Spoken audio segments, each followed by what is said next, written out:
I believe it's possible to learn a second or third language, whatever your age, but you need two things. Let's talk about it.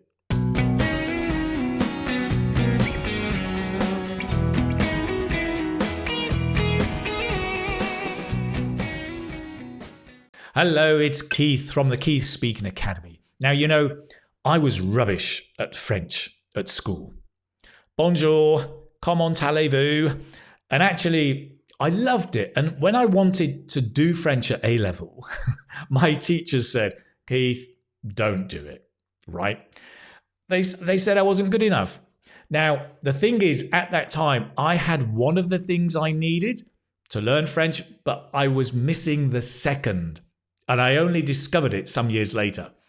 Over the years, I've learned French and Spanish and Chinese up to a good level, at least good enough for me.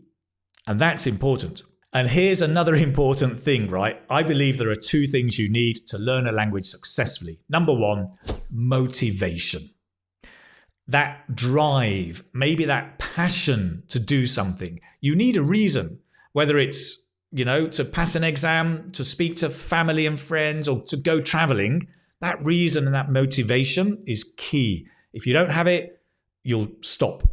Because despite what TikTok says, you will not be fluent in a week or a month, right? It takes time and patience, and you need to study and practice.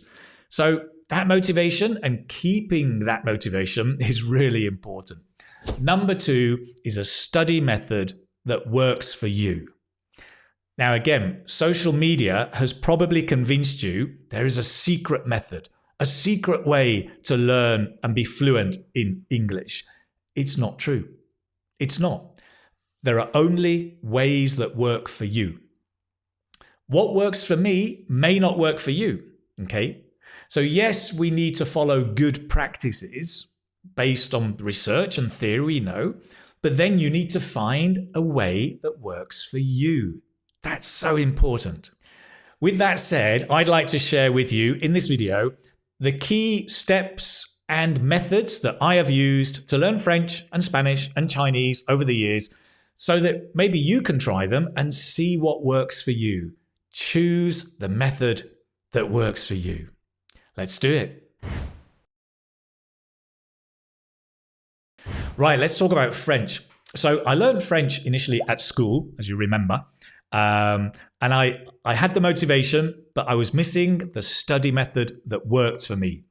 It was all grammar translation, and it didn't work for me. So I had to find other ways. Later, I went to university and studied French, and there we had a year in France. And then I also found other ways to study and practice that really worked. At school, one of the key things that I learned, and I can't remember who told me, was the cover, guess, and check method. So cover, guess, and check. The teacher, right, gives you a word list. Yeah, word lists. And you have to go home and just memorize 20 words, right? So I didn't do homework at home. I did it on the bus, going home or going to school. Get the list of words, get my bus pass, and you've had the French and the English. Cover the French. So you cover, you guess, and you check. So it says chair, and I go, oh, in French, la chair. Check. Oh no, la chaise. Okay. Repeat again. Chair, la chaise. Good. Table, la table. Oh yes, la table. And then that's it. So cover, guess, and check. And that was great. It worked for me. Even better was sometimes on the bus, I was with a classmate. So if I was with a classmate, we would test each other. The same thing, more or less, right? How do you say chair? La chaise. Oh, yes. And there's something about interacting with another person that makes it memorable. There's something, sometimes you say funny things, la table, la table, and it just sticks. So that interaction with another person is a really good way for me to learn words. Later, when I went to university, I discovered drama, and I joined the French drama club. And And we did, I remember we did Le Bourgeois Gentilhomme by Molière. And doing drama was fantastic because what you have to do is you have to memorize your script. You have to repeat your words or phrases 20, 30, 40 times. And so that memorization and saying it correctly was important. You have to go on stage and you have to project your voice to make it loud. So you're really pronouncing clearly. And the teacher would check and give you feedback. And again, that interaction with other people, it just becomes so memorable that the grammar and vocabulary embedded in the script stuck with me for years and years. Great method. One of the things the teacher did, the French teacher, was he gave me a cassette. So in those days, we had cassettes. He'd recorded the key pronunciation things that I didn't have right. Things like A is I, right? Je, j'ai. And so he'd record all of those, and I would just go away and listen and listen and repeat and listen and repeat. Again, that kind of working out, controlled repetition worked really well. Years later, when I started working, I wanted to carry on with my French. And so one thing I did is I joined a monthly magazine, basically. Like nowadays, you have monthly memberships. It was a monthly magazine I subscribed to, and it was great. Once a month, I'd get the magazine in the post with a little audio CD, and you'd listen to the story. You could look at the vocabulary. There'd be interviews and quizzes. And for a few days, I was just immersed in French. And I used to look forward to getting the magazine so much. It was so exciting that helped me keep my motivation. Even now, as I'm much older and I'm living in Spain, I've subscribed to a French community where there are classes, and that motivates me. And just by speaking to other people, you get ideas, and they talked about, well, why don't you read a novel? And so now, this year, I've read a novel in French, which I've not done for years. And I'm so happy about it. And so having that contact with French, contact with other people, again, I think that really works for me as well. Anyway, that has been my French journey. So let me talk now about Spanish and learning Spanish. So actually, when I left university, learned French, I went to live in America for a year. I worked in a restaurant. It was like a gap year. But in the restaurant, I met a lot of South American people, and it gave me a taste for Spanish. I learned some basic words, hola, ¿qué tal? Things like that. And when I came back home, I thought, right, I want to learn Spanish. Why not take another gap year, go and work in Spain, teach English, and learn Spanish? So I did. In my early 20s, I went to Spain and I started learning Spanish. And I think because I'd learned French, it was easier. But yeah, within a couple of years, I felt I was pretty fluent in Spanish. Some of the techniques I used, one of them, and I think I've mentioned this in some other videos, is juggling. And juggling is this, right? Whoa. Now, when you juggle, the ball represents the word or the phrase you've learned. So let's imagine in English, you've learned the expression to be over the moon, meaning to be happy, right? Now you could say to be over the moon, to be over the moon, to be over the moon. You could just repeat it, but you could also juggle, change it around. I was over the moon. I will be over the moon. I would be over the moon. Changing the tense. And then make it even more complicated. I will be over the moon if I pass my exam. And so you're juggling. I will be over the moon if I pass my exam. I would be over the moon if I won the lottery. And you're juggling this phrase, different tenses, and look at the practice. Look how that is much more, it's much deeper and richer than to be over the moon, which is a bit boring, right? So juggling, something I discovered that really worked for me. That's for later. Now, another thing I did and I still do in Spanish particularly is read. I read voraciously. Nice word, right? Voraciously. Avidly. A lot. And I still do, right? I mean, Isabel Allende, the classics, El Camino, up-to-date stuff, El Cicatriz, right, on Prime Video. I mean, it's motivating and interesting. And I think reading widely is really important. I mean, also newspapers, blogs, not just your course book. If you're limited to your course book, it's not enough, basically. And the way I read is with a sense of curiosity. So most of the time I'm reading for fun, to enjoy it, but I do notice things, and it's so important. I remember chatting to Steve Kaufman about this, and the idea that when you notice language is when you learn. Just have a sense of curiosity, like, oh, that's interesting. In Spanish, they use the future tense, where in English, I'd probably use the present here. And just being curious about things and checking dictionaries or course books, ChatGPT, if you like, and that sense of curiosity, noticing grammar, verbs, tenses, is really, really powerful. And generally reading, wow, it's the big game changer, I think, for language learning, is when you expand your reading. The final thing I remember I did in Spanish was I used to make an audio diary.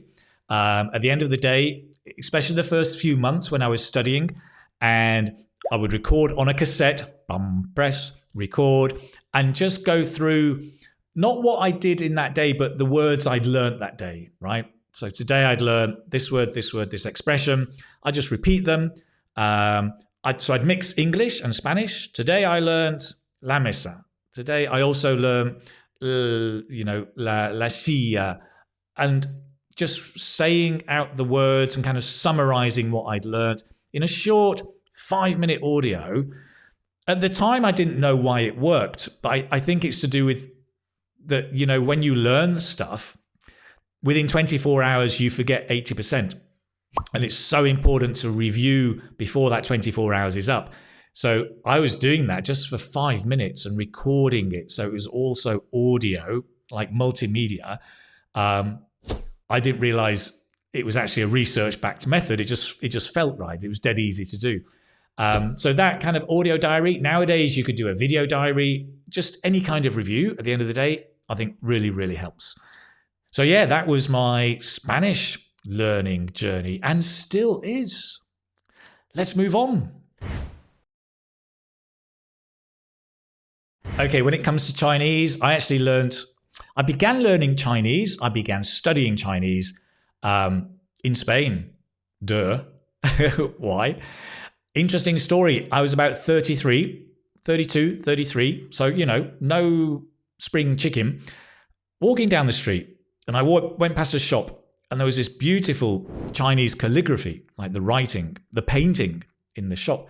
And I went inside, and I saw the guy there. So this is beautiful. And he said, yes, I teach people how to do Chinese calligraphy, how to paint. I said, ooh, and how much are the classes? And he looked at me up and down and then said, yeah, 1,000 pesetas. In those days, it was before the euro. But I think the price changed depending on the student. Anyway, I began and I started learning the calligraphy and what the words meant. Very, very basic. It was more about painting rather than learning Chinese. But then what I did is I decided at some point to relocate and go and live in China and learn Chinese. I was going to be a director of studies of a school, got a job. And then I got hold of a book and a cassette. I can't remember if it was Routledge or Berlitz, like Rosetta Stone, one of these beginner Chinese books. I put the book away and I listened to the cassette every day for a month. And I just listened and listened. I didn't understand anything. But every day I listened and I listened. And then it was time to go to China, and I arrived in China. And then in China, I took out the book and started to look at the conversations and the words and the translation and began to understand. But the big difference was, compared to some friends who were also English in China, they were starting to learn from reading the pinyin. And I already made the connection of the sound. So, for example, when you look at a phrase written to say, I am happy in Chinese, my friends were going, okay, wo, hen, how, xing. And I was going, 我很高兴, because I could make the connection with what I'd been listening to and what these words were. And I remember at the time, people said, wow, your pronunciation's really good. I said, well, but I've only been learning for a month. But it had such an impact. And I thought it was really important for me. It was because Chinese is a difficult language to pronounce. So I put that emphasis on pronunciation. The other thing I did is I spent a lot of time on tones, right? You'll know in Chinese there are tones. There's the flat ma, ma, ma, ma. There are different tones. I don't say them perfectly, but I spent quite a bit of time listening to tones and working out how to use them. Again, that made a big difference because most English people speaking Chinese forget about the tones. 我很高兴, 我很高兴. Everything's dum, dum, dum, dum, right? And it's just, I think it's important for that language in particular. So for me, focusing on learning to speak from listening rather than learning to speak from reading was a game changer. Really important and worked for me. The other thing I did is around immersion. And when I first arrived in China for the first 9 months, I did intensive lessons every day, 2 hours in the morning before work. And basically, I just knew that I had to immerse myself in the language and have that drive, that motivation, right? That every day there's a class and every day you're going at it. It is a marathon. And I did that for 8 months. And it helped. And I built up slowly my level. There was a feeling of success and getting better, which motivates you again. And then as you start to use it in the street and you notice you can communicate, wow, what a great feeling. So that kind of immersion and intense study, I chose 8 months. I mean, you could choose 3 months or 4 weeks, but deciding and committing to that time to do it, right? The other curious thing and an interesting thing that I discovered learning Chinese is that I learned better listening to non-native Chinese speakers than to native Chinese speakers. So when I used to listen to the TV and the radio, Chinese speakers, I found very difficult. But then suddenly at that time we had YouTube and then I started listening to broadcasts of the Laowai, the foreigners, like American and British people who spoke very, very good Chinese. And I could understand them. I thought, wow. And I would listen to these interviews. They were speaking very good Chinese. I could learn a lot, but it was easier to understand an English person speaking Chinese than a Chinese person. So again, in the early days, I did a lot of that. Of course, you need to balance that with also listening to native speakers. You need both. But that really helped me and built my confidence because I thought, oh, actually, I can understand him. I know he's from Manchester, but, you know, I can understand his Chinese. So those are a few snippets of my Chinese learning journey. So there, I hope this has been interesting for you and maybe given you a few ideas of different methods and ways you can practice and try. I am curious, which method have you used or would you like to try? Let me know in the comments. Do remember, as I said, I think there are 2 things you need, right? You need motivation and you need a study method that works for you. To be clear, right, there is no best study method, right? Anybody who tells you there is lying. There's only the best method for you. And probably you're going to use different methods, not just one, right? The important thing is you start experimenting and trying and finding the things that do work for you. Action point is thinking about this video, take one method you've not tried, have a go and see what happens. Now you may remember at the start of the video, I said you can learn a second language whatever your age. And it's true, right? I learned French at school. I learned Spanish when I was 22. I learned Chinese when I was about 33. Now I'm 57 and I'm still learning new phrases and words. And I'm still practicing as well. Yes, It's easier to learn a language when you're younger. Okay, that's true. But age is not a barrier. It's not a barrier to learning, or more importantly, to practicing and enjoying the language. So whatever you're learning, whatever your age, keep going, because it's worth it. And you really will reap the rewards today and as you get older. So that's it for today. Thank you so much for watching. If you've liked this, give me a like. Just subscribe to the channel to see more videos coming up. And I will see you maybe in the next video. Take care. Bye-bye.